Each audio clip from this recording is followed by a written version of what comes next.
Boko Haram's mass abductions. The armed group has yet again claimed the kidnapping of a number of students in Nigeria.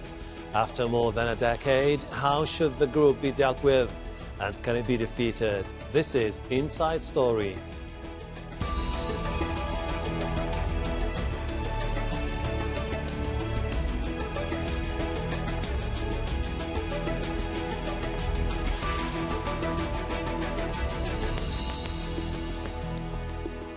Hello, welcome to the program. I am Hashem Ahelbarra. Nigeria's Boko Haram outraged much of the world in 2014 when it abducted schoolgirls in Chibok. A few years after a military operation was launched against the armed group, it's claimed responsibility for a similar attack. Hundreds of schoolboys were kidnapped, this time in the northwest. The attack in Katsina state was initially blamed on bandit groups that have carried out kidnaps for ransom in the area. Hundreds of students are missing while others escaped. Boko Haram says it had targeted the school to fulfill a long-held aim of stopping Western education. The government has denied negotiating with the kidnappers, and some students have been rescued. The parents of the missing children have pleaded for their return. We have shed so many tears, our hearts are grieving, and we don't know what to do. We're tired of talking. We're appealing to the government to help us, and to Allah to help secure our children from the hands of those people. Honestly, I don't trust the claim of Boko Haram. It is a lie, because Shiko is used to making such lies, just to confuse people. I don't trust that, and the situation is not what he said it is. There's no way I can measure my anger now. This is the fourth day we've come here in the morning to the school. We can't sleep, we can't eat because of our missing children. When we see security men moving back and forth, it gives us hope of finding our children. The attack marks a shift in Boko Haram's area of activity and raises questions over the government's ability to deal with the armed group. President Muhammadu Buhari has repeatedly claimed the rebels have been defeated. He's now under increased pressure to address the security crisis. Ahmed Idris reports from Abuja. The return of 15 more students was greeted with relief in Ankara and Katsina. However, there are conflicting reports as to how they made it to safety. Some reports suggest that they were rescued by the military. Others are insisting that the children made it to safety after escaping their abductors. Meanwhile, the Katsina state government insisted that it's not negotiating with kidnappers after it announced that the abductors of the school children were in touch a few days ago. Now, there are concerns in northwest Nigeria that the Boko Haram insurgency is now spreading far and fast. Now far away from its traditional operating base in northeastern Nigeria to the northwest, adding to the existing problems in the northwest of the country, where banditry and kidnappings have sacked several communities, dozens of communities, in fact, in Sokoto, Zamfara, Katsina, Kano, and Kaduna states have been affected over the past years. Ahmed Idris for Inside Story.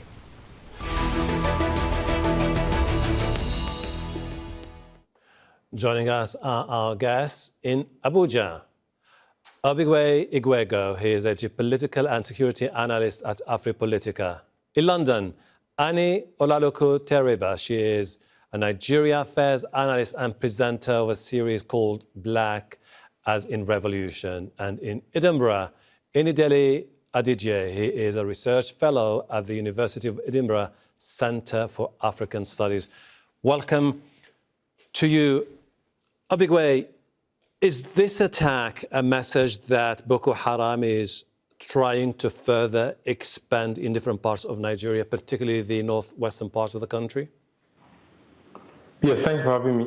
Yes, I would say the recent attack in Kankari local government in Katsina state suggests strongly that Boko Haram is demonstrating its capability to carry out attacks in areas that are not traditionally its tough. Because Katsina state is in the northwest of Nigeria, and the issue the Nigerian security agency have been facing them has come from banditry, which is uncoordinated groups, I would say, some numbering over 100. The girls go around, carrying out criminal activities, not organized in the way Boko Haram is organized. There's no set ideology or trying to impose any policy on the states. But with Boko Haram shifting towards northwest Nigeria, it shows that they are demonstrating a new and emboldened stance in their insurgency campaign against the state. And mind you, last Friday's attack happened while the president was in the state. That demonstrates a certain level of confidence we've not seen, from Boko Haram, where the president moved with such a large security entourage with several hundreds of security men from the army to civil defense to police. And while he was in the state, in his hometown, Boko Haram carried out this attack, and that demonstrates a lot of confidence from Boko Haram. If that's the case, and then let me go to Annie. Historically speaking, Boko Haram has been operating in the northeastern part of the country, particularly in Borno, Yobe and Adamawa. Now they're moving to Katsina. Why Katsina in particular? Well, I think the attack is, well, firstly, in terms of what was just said, I think an attack in Katsina, which is the president's home state, is a very strong and clear message to the Nigerian government about Boko Haram's strength at present. I think also seeing a return to an attack on schools and an attack on education, and thinking about the sort of previous attack, which we saw with the kidnapping of schoolgirls in Chibok. I think what we're seeing again is an attempt to draw the government into a long and protracted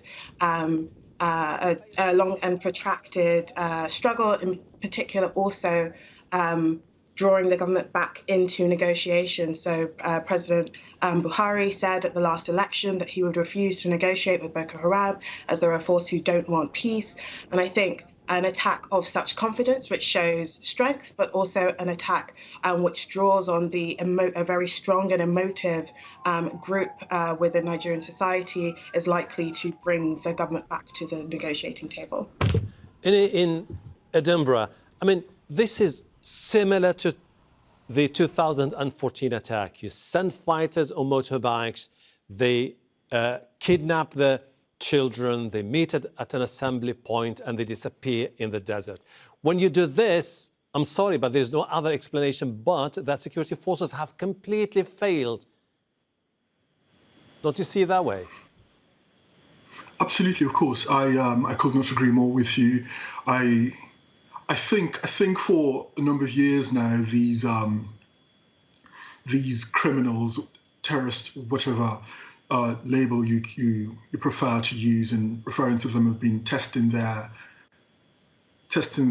might against the Nigerian security forces, and have come out tops in each occasion, and that's proven to each and every one of those separate occasions have only just increased have only just acted as improved incentives basically for them to continue on this path, and there's nothing to show that they will stop anytime soon unless there's a radical overhaul of the security infrastructure in Nigeria. But then and this is something that Ovigwe's alluded to a few minutes ago.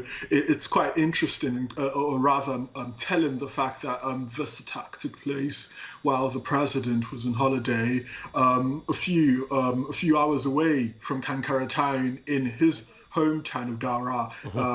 For those who are not familiar with the geography of northwestern Nigeria, Kankara is in Katsina, as is Daura, where the president hails from and where he's currently on holiday at the moment.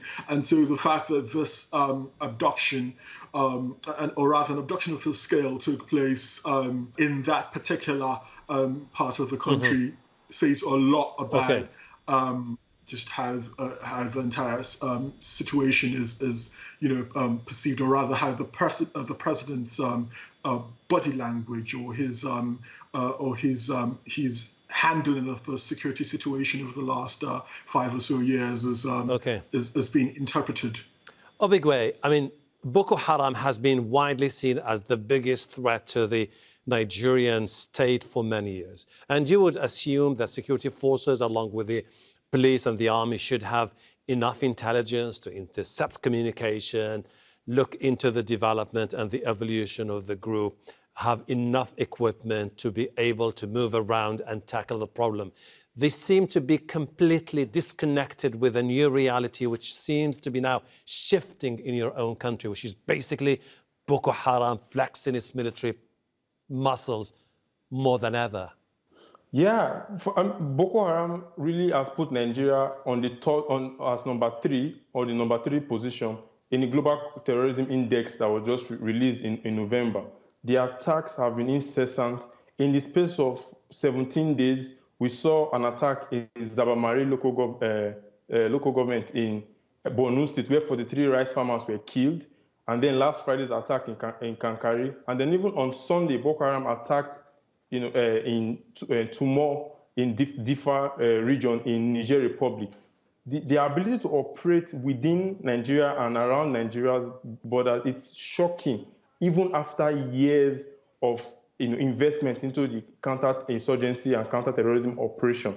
But I think the Nigerian security agency, particularly the military, is fighting against an insurgency, and we have to understand that insurgency or asymmetric warfare, as this really is particularly challenging to win. Nigeria lacks the kind of experience to fight a counter-terrorism or an insurgent enemy, because we've been doing this for about 10 years now. This started in 2009 and really picked up, about 2011 and so on. Yeah. But that missing experience is a problem, and then also the military capacity is also missing. When I talk about capacity, I'm talking about weaponry. I'm talking about personnel and competence. If I may interrupt you there and go to Annie.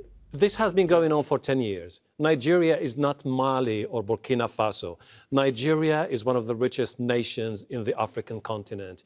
Its defense spending is massive. It has all the means, it has all the know-how, it has all the connections with the international community to be able to cope with this problem.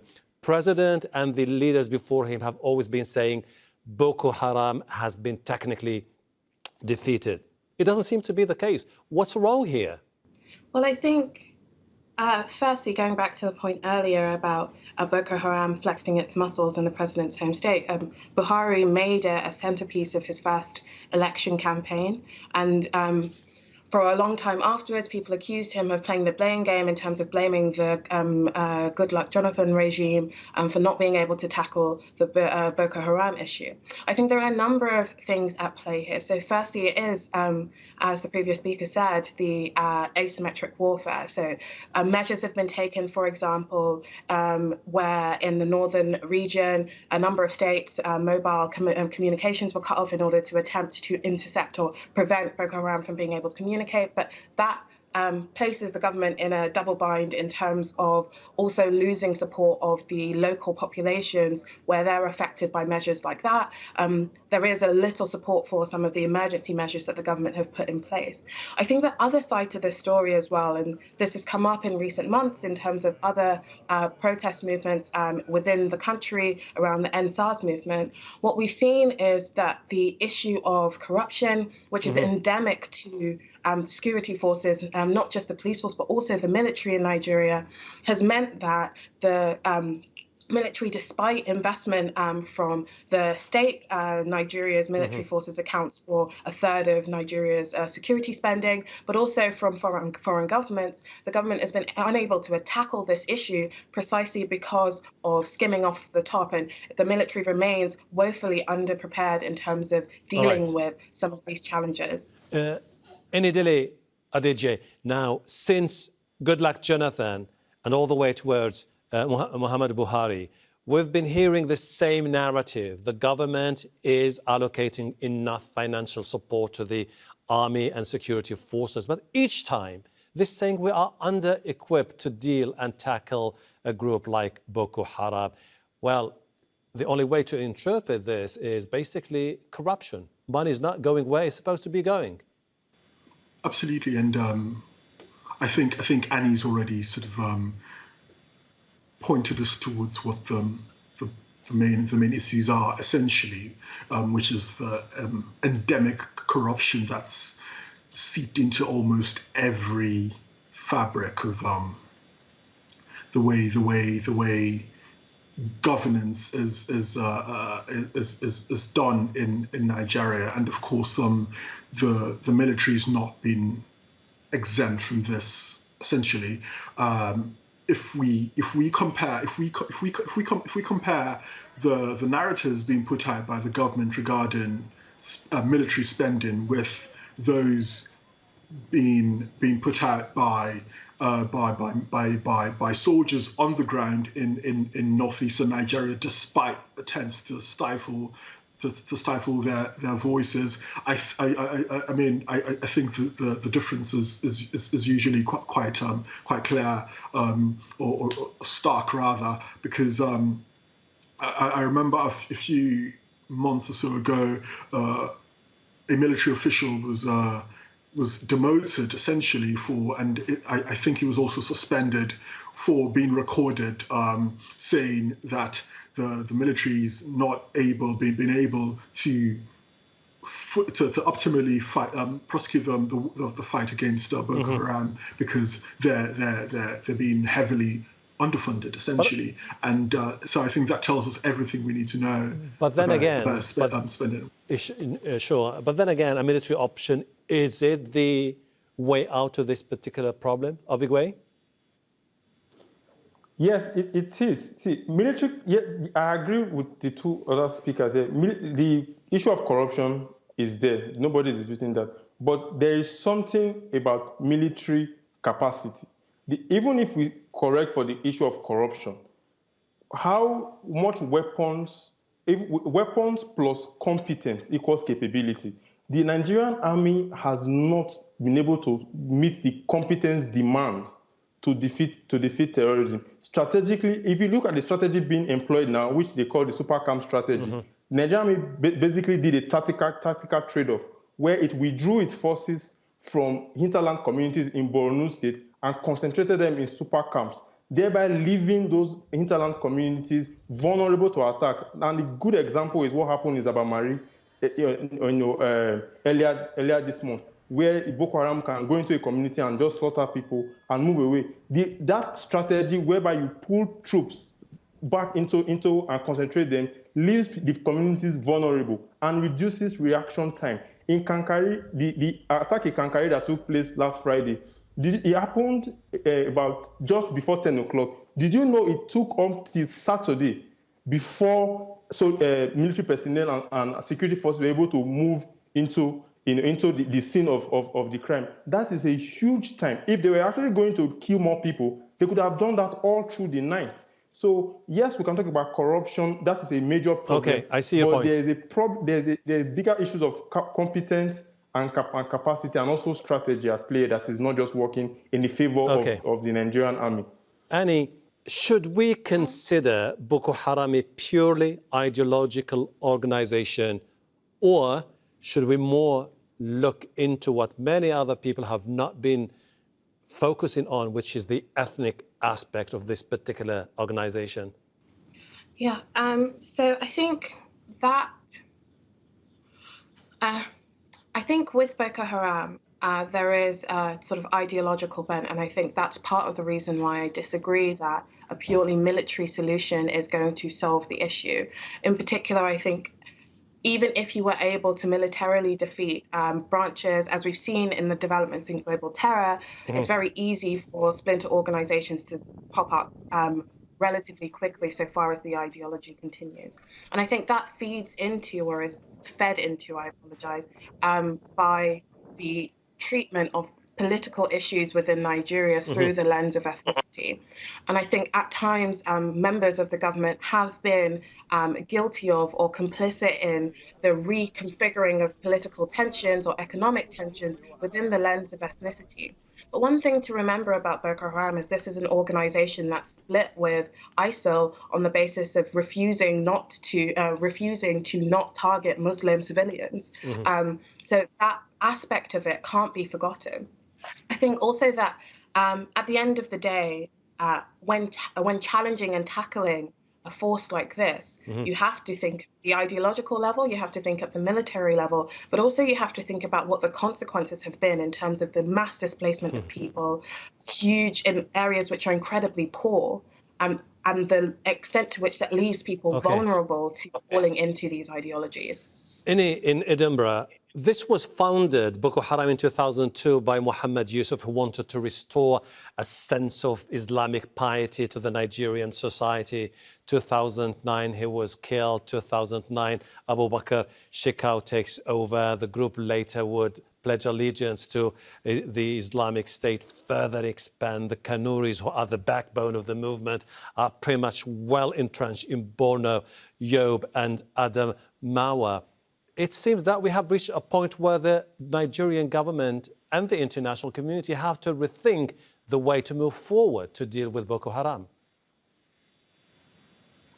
Absolutely, and I think that's pretty much what Annie's been, that's the point Annie's been trying to make, which is that this is a movement that started as this is an organization that started as an ideological stroke sectarian movement, essentially, despite whatever it's mushroomed into now, which might be quite difficult to sort of to define. And so that tells us that we cannot hope to overcome this with just by just simply relying on militaristic tactics. Essentially, it's fundamentally the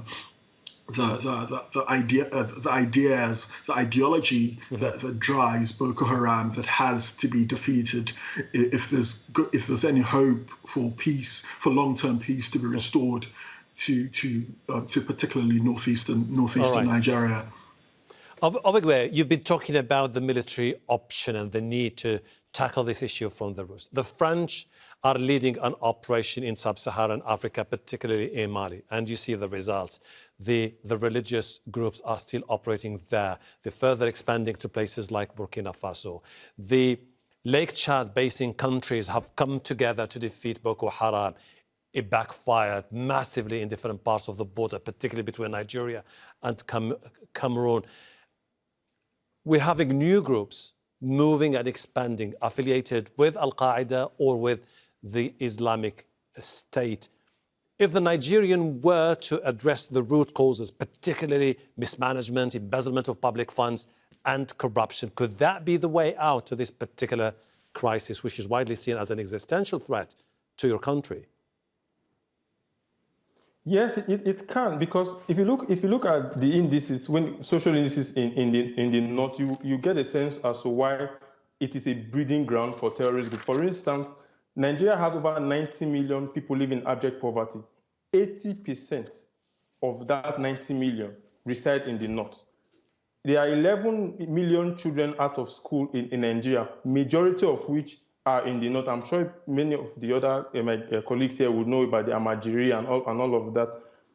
When you have those kind of figures, people concentrated in a particular region, somewhat alienated and forgotten by the state, it is very easy for groups like Boko Haram that are ideologically driven to capitalize on these gaps, to recruit and amass support from the people. And to a large extent, there is a lot of latent support for Boko Haram in northern Nigeria. So a lot of people see them also as defenders, as it were, because you have many communities that don't even engage, that are not engaged with by the federal government and even local government. There are senators in our parliament that have not gone back to their communities for years. Even the governor of Borno State has not been to his hometown for years.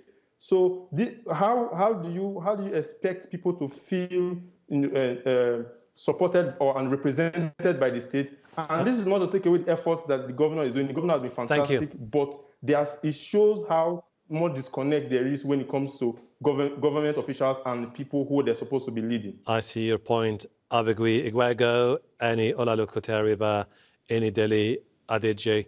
I really appreciate it. Thank you for your time and for your insight. And thank you too for watching. You can see the program again anytime by visiting our website, aljazeera.com. For further discussion, go to our Facebook page. That's facebook.com/AJ Inside Story. You can also join the conversation on Twitter. Our handle is @AJ Inside Story. From me, Hashem Ahelbarra, and the whole team here, bye for now.